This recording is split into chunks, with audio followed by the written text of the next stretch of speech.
కేసీఆర్ గారేమో అప్పు చేస్తే 4,17,000 కోట్లు 10 ఏళ్లలో, సంవత్సరానికి 41,000 కోట్లు అప్పు చేస్తే కేసీఆర్ గారు ఏం చేసిండ్రు?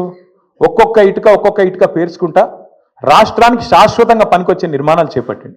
మరి మీరేం చేస్తున్నారు అంటే ఒక్క ఇటుక పెట్టినవా? ఎక్కడన్నా ఒక ఇందిరా మిల్లు కట్టినవా? ఒక కాలువ కట్టినవా? ఒక ప్రాజెక్టు కట్టినవా?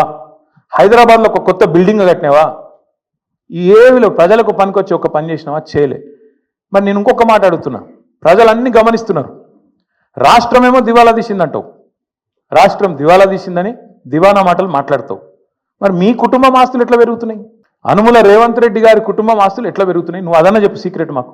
మీరు ముఖ్యమంత్రి కాగానే మీ అనుముల ఫార్ములా సీక్రెట్ సాస్ ఏదైతుందో అదే మా ప్రభుత్వానికి మొత్తం ప్రజలకు కూడా చెప్తే మంచిది కదా.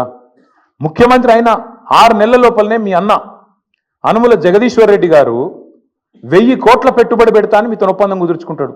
స్వచ్ఛ బయో అనే కంపెనీ వస్తుంది, 1000 కోట్ల పెట్టుబడి పెడతాను ఆయన కట్టుకొస్తాడు.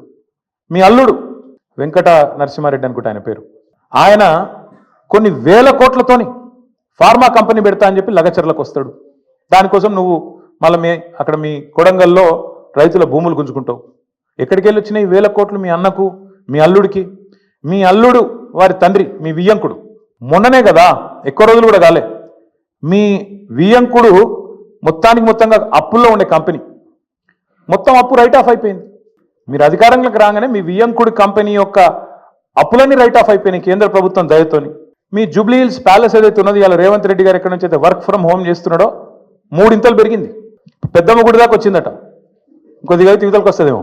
2,000 ఎకరాలు కొన్నాడు 4th సిటీ దగ్గర. మొత్తం వెల్దండ నుంచి మొదలు పెడితే 4th సిటీ దాకా 2,000 ఎకరాలు వీళ్ళ బినామీలు, వీళ్ళ కుటుంబ ఆస్తులు పెరిగినాయి. 10 లక్షలు కూడా పెట్టుబడి లేని నీ బామ్మర్ది సృజన్ రెడ్డి 1137 కోట్ల కాంట్రాక్ట్ వచ్చింది. నీ అల్లుడు ఆస్తి పెరుగుతుంది, నీ బామ్మర్ది ఆస్తి పెరుగుతుంది, నీ కొండలరెడ్డి ఆస్తి పెరుగుతుంది, తిరుపతి రెడ్డి ఆస్తి పెరుగుతుంది, నీ వియంకున అప్పులు రైట్ ఆఫ్ అవుతాయి, నీ ఇల్లు 3 ఇంతలు పెరుగుతుంది. కానీ రాష్ట్రం మాత్రం సంకనాకిపోతుంది, దివాలా అయిపోతుంది. ఎట్లయితుంది మరి ఇది? అందుకే మేము అంటున్నాం, ఈ సీక్రెట్ ఏందో చెప్పండి మాకు కూడా, రాష్ట్రానికి చెప్పండి.